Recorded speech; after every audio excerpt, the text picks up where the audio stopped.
जी आपका जी, इंडिया में बहुत बहुत स्वागत है। बहुत शुक्रिया सही। आई थिंक मैंने किसी जगह पे ये पढ़ा भी है कि even a lifetime is not enough to explore India.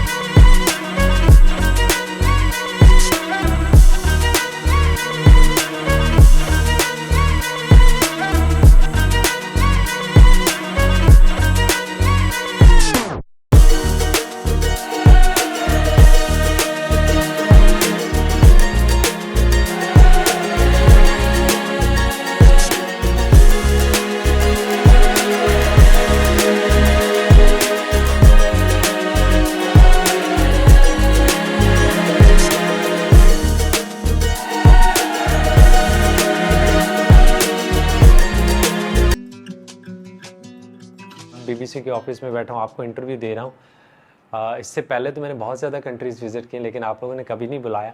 तो वो एक रीज़न है कि ये एक ऐसा ट्रैवल था जो बहुत लोग नहीं कर पाते। करने की ख्वाहिश तो बहुत लोगों की है, दोनों साइडों पे है। मुझे आज भी मैसेज, जो अगर मैं अपना इंस्टाग्राम खोलूँगा 50 मैसेज आए होंगे कि इंडिया से यहाँ आने के लिए लोगों को बहुत दिल है, पाकिस्तान से उधर जाने के लिए पूछ रहे होते हैं कि हम कैसे जाएँ।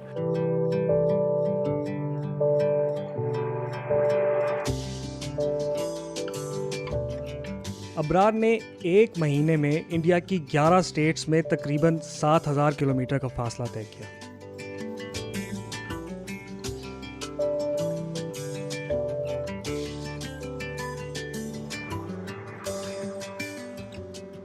केरला में जो है कस्टम्स वाले जो थे, उनसे मैंने रिक्वेस्ट की। जब उन्होंने मेरा इंटरव्यू लिया तो वो इंटरव्यू के बाद जो है वो डिसाइड करते हैं कि अब इसको जो है कोई और चीज़ पूछनी। तो मैंने उनसे रिक्वेस्ट की कि मेरे 30 दिन का वीज़ा है, तो पाकिस्तानी मेरा ओरिजिन है, मैं यहाँ से हूँ, तो अभी मैं बाइक पे ट्रैवल कर रहा हूँ, तो अगर आप इसको जो है वो थोड़ा सा जल्दी जो है वो बाइक क्लियर कर दें।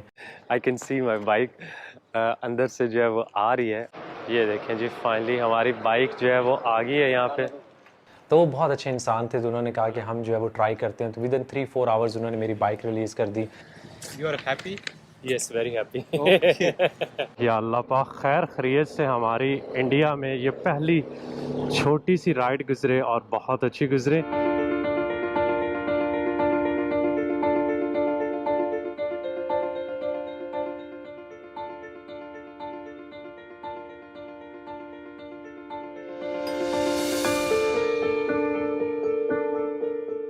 अबरार की वीज़ा एप्लीकेशन इससे पहले 2 बार रिजेक्ट हो चुकी थी, लेकिन तीसरी कोशिश में वो कामयाब हुए। शायद इस कामयाबी में इनके जर्मन पासपोर्ट का भी थोड़ा किरदार है। पाकिस्तानी पासपोर्ट होगा ना, तो उसके ऊपर रिस्ट्रिक्शन होती है कि आप इन जगहों को विज़िट कर सकते हैं। अगर कोई इंडियन पासपोर्ट होल्डर पाकिस्तान के लिए अप्लाई करता है तो उसको भी वो कहेंगे कि आपने ये 3-4 सिटीज़ जो है ना, ये ही विज़िट कर सकते हैं, यहाँ से बाहर नहीं जा सकते। जर्मन पासपोर्ट के ऊपर रिस्ट्रिक्शन नहीं होती कि हाँ वीज़ा डिनाई कर सकते हैं, लेकिन फिर रिस्ट्रिक्शन नहीं लगी हुई थी और लगती भी नहीं है। जितने भी मैंने लोगों के देखे हैं, ज़ाहिर सी बात है वीज़ा मिलना आसान नहीं है। इवन कि मेरे पास जर्मन पासपोर्ट है, लेकिन उस पर भी मिलना आसान नहीं, पाकिस्तानी ओरिजिन होने की वजह से। तो जैसे आप जब इंडिया की एप्लीकेशन फिल करते हैं तो दे आस्क के आपका ओरिजिन या आपका कोई लिंक पाकिस्तान से है, मतलब आपके दादा जो हो गए, बाप हो गए, अगर उनकी जाए पैदाइश यहाँ पे, तो फिर आपका प्रोसीजर चेंज हो जाता है। तो वो आपसे फिर एक्स्ट्रा डॉक्यूमेंट्स जो है वो कुछ मांग सकते हैं। तो पहली बार जो मेरा वीज़ा रिजेक्ट हुआ था वो इस बेस पे नहीं हुआ था कि मैं पाकिस्तानी ओरिजिन का हूँ। उन्होंने सबके रिजेक्ट कर दिए थे, क्योंकि उसकी रीज़न थी कि कोविड की वजह से बॉर्डर बंद हो गए, किसी फॉरेनर को आने की इजाज़त नहीं थी। तो मैंने अपनी बाइक जो है वो 1.5 साल यहाँ पे लाहौर में ननकाना साहब में खड़ी रखी, इस बेस पे कि आज बॉर्डर खुलेंगे, कल खुलेंगे। एज अ ट्रैवलर और वैसे भी मेरा वो एक लाइफ में हमेशा यही रहा है कि अगर आप किसी चीज़ को पाना चाहते हो तो उसके लिए आपको स्ट्रगल भी करनी पड़ती है। हो सकता है आपको पहली बार में ना मिले, दूसरी बार ना मिले, 10 बार ना मिले, लेकिन कभी ना कभी आप उसको अचीव ज़रूर करते हो। मेरे पास एक्चुअली सिर्फ 30 दिन का वीज़ा था, तो उस हिसाब से मैंने ये प्लान किया था, क्योंकि दिल की ख्वाहिश ये थी कि मैं कश्मीर, लेह लद्दाख, हिमाचल, इन एरियाज़ की तरफ जाऊँ, क्योंकि एज अ बाइक राइडर पहाड़ों में ट्रैवल करना, मतलब बाइक आप जब लेके रोड पे निकलते हैं तो कोशिश यही होती है कि अच्छे खूबसूरत एरियाज़ को देखा जाए। लेकिन वो मौसम इस तरह का था कि मैं उस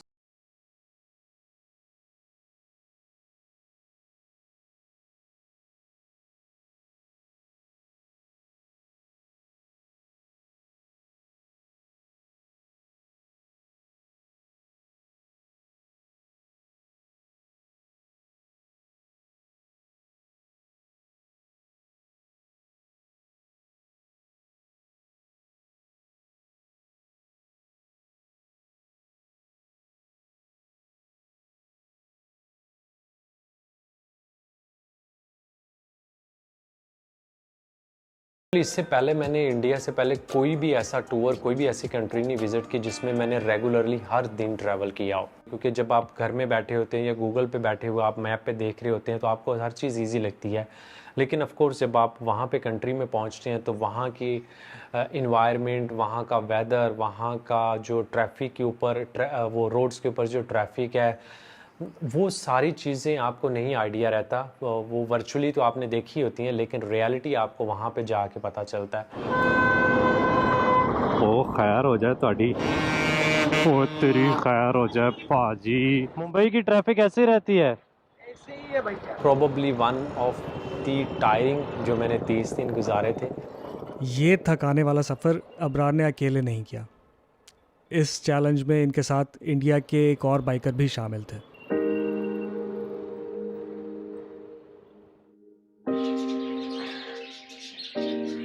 Yeah, Kartigan, he's from Tamil Nadu. What to say? From which city? I'm from Namakkal. Namakkal. आप कह सकते हैं कि one of the best decision जो मैंने लिया। पर्सनली मैं किसी के साथ ट्रैवल नहीं करता, क्योंकि जब आप सोलो ट्रैवल करते हैं ना तो सोलो में एक फील ही अलग होती है। फिर आप शाम को अगर थके आते हैं तो आपका साथ वाला जो है उसके मूड का नहीं पता, अपने मूड का नहीं पता। वो दोनों चीज़ें जब मिक्स होती हैं ट्रैवल में फिर इश्यूज़ भी लोगों को आते हैं। तो मेरी ये ख्वाहिश थी कि मैं अपने साथ एक ऐसा बंदा रखूं जो बाइक राइडर हो। कैमरा वगैरह में अगर वो ना भी बहुत अच्छा हो तो वो मैं और उसको ना संभाल लेंगे, दोनों मिलके कर लेंगे काम। It's dead. Yes. 30 दिन हमने साथ खाया, साथ पिया, एक रूम में हमने स्टे किया। और फिर उसकी एक अच्छी आदत थी कि अगर हम रात 11-12 बजे किसी जगह पहुंचते थे, मैं उसको कहता था चल कार्तिकेन आज हम दिल्ली चलते हैं। वो कहता था चलो चलते हैं। Tired?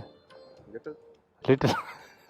तो वो हमेशा तैयार होता था। और फिर जब भी कोई मीटअप्स होते थे हमारे तो वो बड़े हैक्टिक होते थे। उसको 1-2 घंटे रिकॉर्ड करना,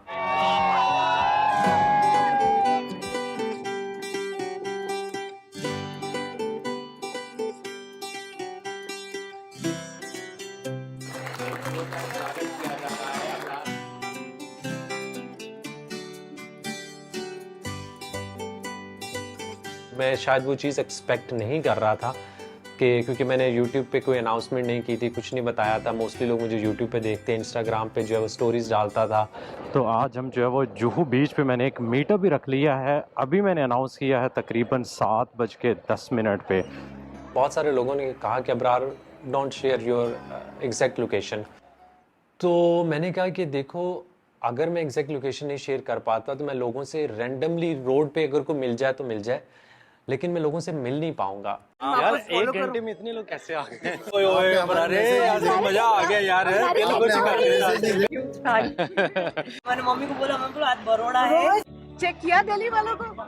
जब लोग आपके पास आते थे, आपसे मिलते थे, वो इतने प्यार और जैसे उनके चेहरे पे जो एक एक्साइटमेंट होती थी ना, बहुत सारी ऐसी जगहों पे आई फेल्ट लाइक कि क्या है मेरे में खास बात। My husband and my son have been watching your vlogs like mad, you know. तो मुझे लगा कि हमारे दरमियान वो जो एक दीवार है ना कि यार पता नहीं दूसरी साइड पे कैसे लोग होंगे, उसको किसी हद तक मुझे जो है अगर मैं उसके अंदर ये चीज़ लोगों को दिखा दूं कि यहाँ पे जो लोग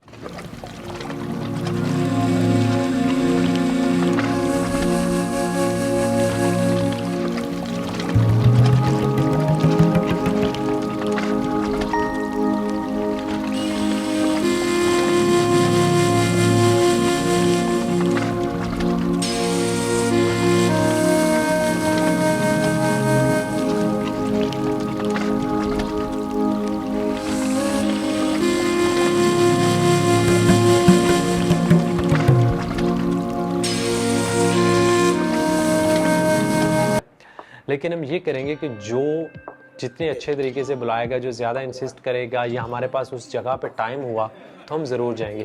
फिर हम जगह जगह पे रुक के लोगों की तरफ जाते थे। अहमदाबाद में थे प्रकाश भाई, वो एक जो है वो हमारे लिए सोविनियर एक बहुत अच्छी सी पेंटिंग लेके आए थे।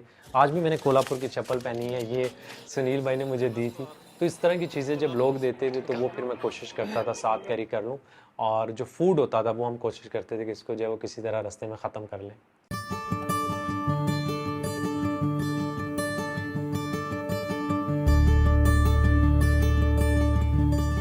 बहुत सारे ऐसी सिटीज़ हैं जिनको मैंने अभी विज़िट किया है, जिनकी मेरी ख्वाहिश थी, जैसे आप कह लें मुंबई है, दिल्ली है, आगरा है, अमृतसर, चंडीगढ़ के अलावा राजस्थान मुझे देखने का बहुत शौक़ था। इन एरियाज़ को तो मैंने विज़िट कर लिया, लेकिन उसके अलावा जैसे हैदराबाद है, बेंगलोर है, लखनऊ है, बनारस है, कोलकाता है, चेन्नई है, ये वैसे शहर हैं जिनको मैंने विज़िट नहीं किया और मेरी दिली ख्वाहिश है कि मुझे मौका मिले कि मैं इनको भी जाके विज़िट करूं।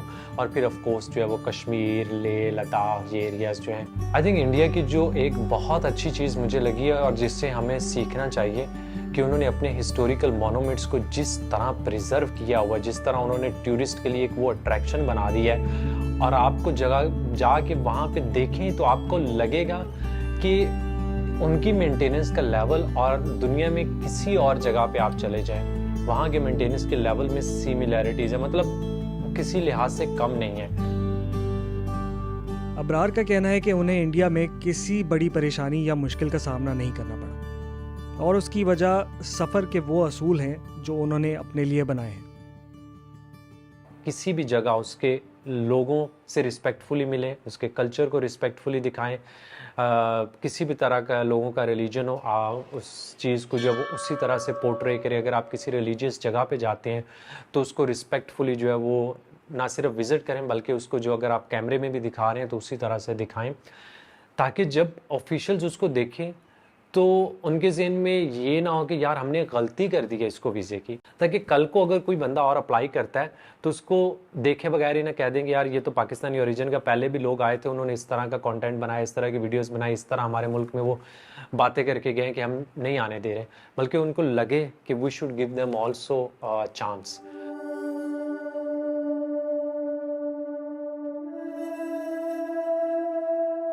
अच्छे लोग दोनों साइडों पे हैं, और जो भी अच्छे लोग, एजुकेटेड लोग, पढ़े लिखे हैं, उनकी एक ही ख्वाहिश है कि हमारे दरमियान जो है वो पीस होना चाहिए। चाय पियेंगे, पहले हम आपसे खरीद लें। तो क्या हुआ, ना खरीदोगे तब भी पिलाएंगे आपको। आप यूरोपियन कंट्रीज़ को उठा के देख ले, वहाँ पे जो है वो कितना अरसा उन्होंने एक दूसरे को मारा पीटा, और आज आप बॉर्डर क्रॉस कर लेते हैं बगैर किसी वजह के। पाकिस्तान की साइड पे सीरीज़ को बहुत पॉजिटिवली लिया गया है कि लोगों ने उसको इतना पसंद किया है। जहाँ पे भी मैं गया हूँ ना, हमेशा लोगों ने कहा कि अबरार भाई हमें आपकी इंडिया की सीरीज़ बहुत पसंद आई, वहाँ के लोग हमें बहुत पसंद आए। तो ये एक जो चेंज है, आई थिंक एट लीस्ट जिन लोगों ने देखी है ना, उनके ज़हन से ये परसेप्शन ज़रूर दूर हुई होगी कि हम अगर इंडिया जाएंगे तो हमारे साथ क्या होगा। Thank you so much Mahesh भाई। ये बहुत ज़्यादा लोग ये सोचते हैं कि यार शायद हमें जो है वो अच्छा ना समझें, और वहाँ से अगर लोग आएँ तो हमें पाकिस्तानी अच्छा ना समझें। तो ये मैंने जो कोशिश की है, आई होप कि वहाँ से अब और भी ट्रैवलर आएंगे, इधर आएंगे या इधर से उधर जाएंगे तो वो भी